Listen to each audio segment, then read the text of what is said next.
Welcome back my YouTube channel sociology lab study.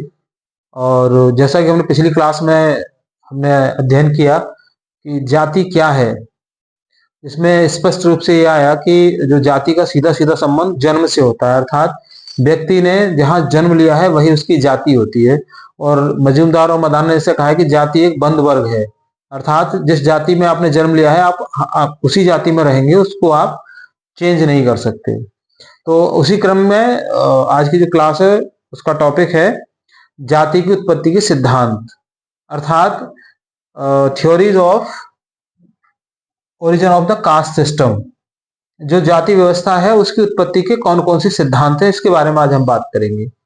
तो देखो, इसमें खास करके 4 सिद्धांत आते हैं। इसमें पहला सिद्धांत है जिसको बोलते हैं हम ट्रेडिशनल थ्योरी, अर्थात परंपरागत सिद्धांत। दूसरी है रेशियल थ्योरी, अर्थात प्रजातीय सिद्धांत। तीसरी है ऑक्यूपेशनल थ्योरी, अर्थात व्यवसायिक सिद्धांत। और चौथा इसमें आता है रिलीजियस थ्योरी, अर्थात धार्मिक सिद्धांत।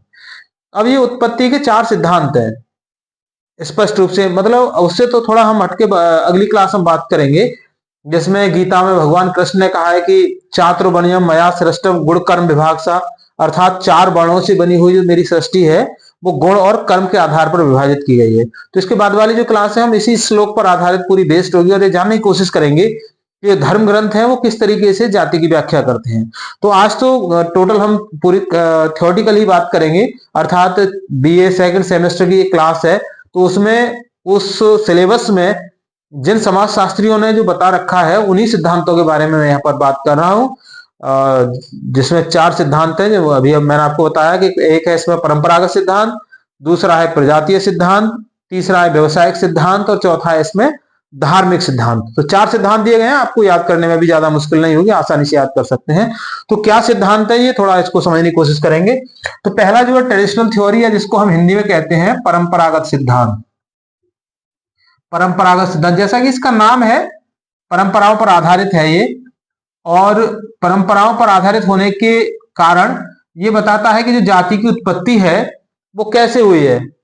वो एक जो ऋग्वेद है ना, ऋग्वेद के जो पुरुष सूक्त है उसका ये रेफरेंस यहां पर देते हैं।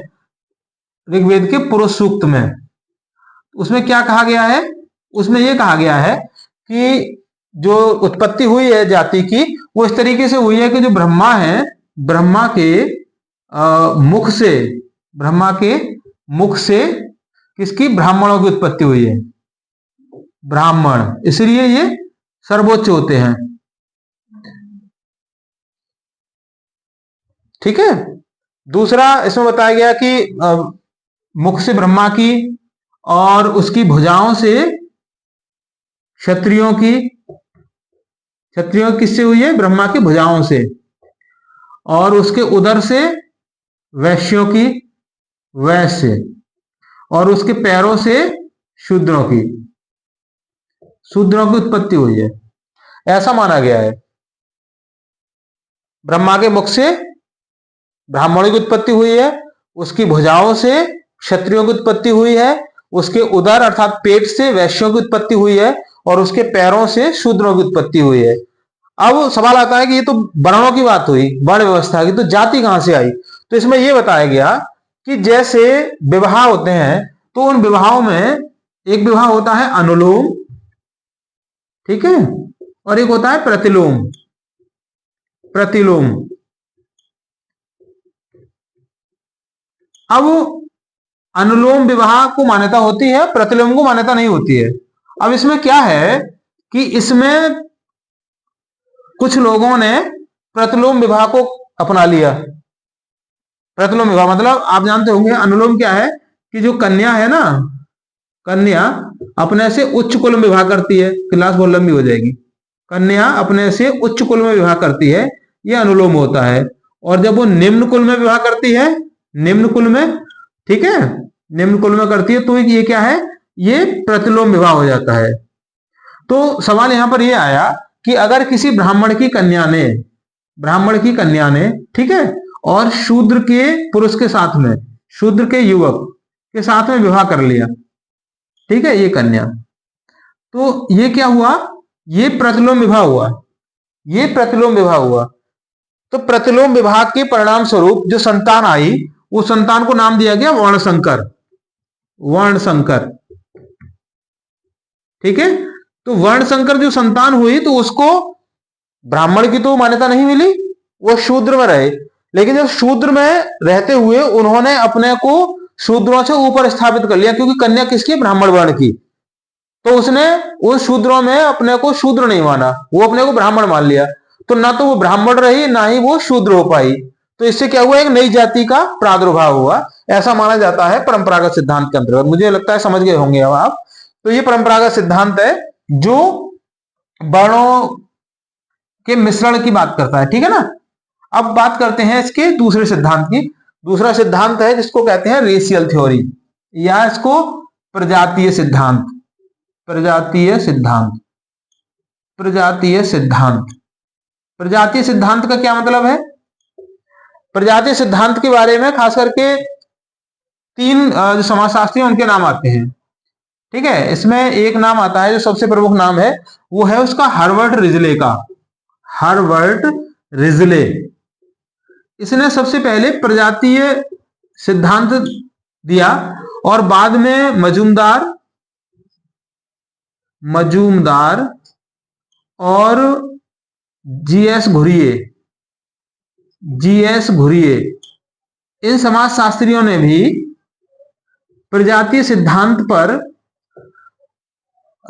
इसके आधार पर अपना अध्ययन किया और अपने थ्योरी दी। क्या है प्रजातीय सिद्धांत? प्रजातीय सिद्धांत इस बात पर बल देता है कि प्रजातियों के बीच में संघर्ष हुआ, ठीक है। प्रजातीय संघर्ष, ध्यान से समझ लीजिए। प्रजातीय सिद्धांत क्या कहता है कि प्रजातियों में संघर्ष हुआ, अर्थात आर्यों और द्रविड़ों में। तो सबको पता है, आर्यों तथा द्रविड़ों में। इसमें क्या हुआ कि जो द्रविड़ थे, ठीक है, ये द्रविड़ क्या हुए? ये हार गए और ये जीत गए। इनकी जीत हुई इस लड़ाई में, इस संघर्ष में। तो इन्होंने द्रविड़ों को दास की तरह इस्तेमाल करना शुरू कर दिया। दास, ये दास की तरह इनके साथ व्यवहार करने लगे। और जैसा कि आप जानते हैं कॉमन साइकोलॉजी है कि जो जीता हुआ होता है वो अपने लिए ऊंचा समझता है, हारे हुए को हमेशा नीचा समझता है। तो दासों की तरह इनके साथ व्यवहार करने लगे और एक दूरी बना ली। यहां पर क्या हुआ? यहीं से गोरे और काले वाला भी कंसेप्ट आ गया। यहीं से अलग अलग मतलब जो रंग दिए गए हैं ना, आपको पता होगा, जैसे ब्राह्मणों का श्वेत रंग है, क्षत्रियों का लाल रंग है, वैश्यों का पीला रंग है और शूद्रों का काला रंग है। तो यहां पर क्या हुआ? अब यहां पे आप देखिए, अब जब इनसे दासों का व्यवहार करने लगे, फिर क्या हुआ? अब यहां पर एक समय के बाद में क्या हुआ? ये प्रजातीय मिश्रण हो गया। कैसे? इनके जो युवक थे, युवक, और ये इसकी युवती, कन्या, ठीक है, युवती, इन्होंने मान लो विवाह कर लिया। विवाह कर लिया तो आर्यों ने उसको अपने में से अलग कर दिया कि भाई तूने तो जो शूद्र वर्ण है वहां से विवाह किया है, हमसे कोई मतलब नहीं है। अब वो अलग हो गए। सेम सिचुएशन जो उसमें परंपरागत समाज में बताई गई थी, युवती जब इधर आ गई तो वो यहां पर अपने को उच्च समझने लगी।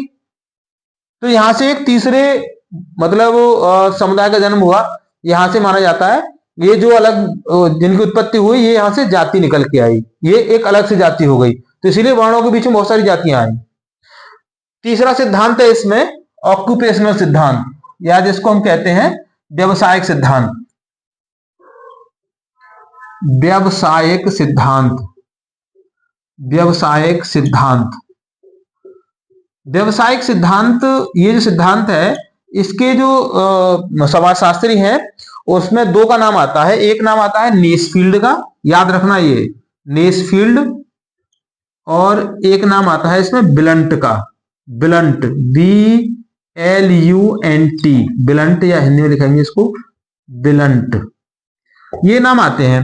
ये क्या कहते हैं? ये कहते हैं कि समाज में लोगों ने अपने अपने व्यवसाय अपना लिए। जिसने जैसा व्यवसाय किया उस व्यवसाय के आधार पर उसकी जाति बन गई, उसने जो व्यवसाय कर लिया यानी जो कर्म कर लिया, कर्म के आधार पर यहाँ पे जाति को निर्माण हुआ है, ऐसा नेस्फील्ड और ब्लंट मानते हैं। अब कोई व्यवसाय होता है ऊंचा, ठीक है, कोई ऊंचा होता है और कोई व्यवसाय नीचा होता है। तो जो नीचा व्यवसाय करते थे वो नीचे जाति माने जाने लगे, जो ऊंचा व्यवसाय करते थे ऊंचा लोग माने जाने लगे। जैसे कोई मान लो व्यापार करने लगा, ठीक है, या शिक्षा देने लगा, या इसी प्रकार का कोई और भी कारोबार करने लगा, तो ये इनके अंदर उच्च कोटि आ गई। अब कोई यहां पर सफाई करने लगा, ठीक है, या मान लो पशु वध का भी काम करने लगा, बहुत से करते थे पशु वध का काम, या आप देखेंगे इतिहास को पढ़ाएंगे तो तमाम तरह के काम होते थे जो। तो ये लोग क्या हुए, ये समाज में नीची जाति के रूप में उभर कर सामने आए, इनको नीची दृष्टि से देखने लगा और इनके बीच में एक हायरार्की आ गई ऊंची और नीचे की। तो व्यवसायिक सिद्धांत क्या कहता है, व्यवसायिक सिद्धांत कहता है कि जो जाति बनी है वो व्यवसाय के आधार पर बनी है। अब चौथी बात आती है जिसमें चौथा सिद्धांत है धार्मिक सिद्धांत। अब धार्मिक सिद्धांत में दो समाजशास्त्रियों का नाम स्पेशली आता है, होकार्ट का, एक समाजशास्त्री है होकार्ट, होकार्ट और सेनार्ट।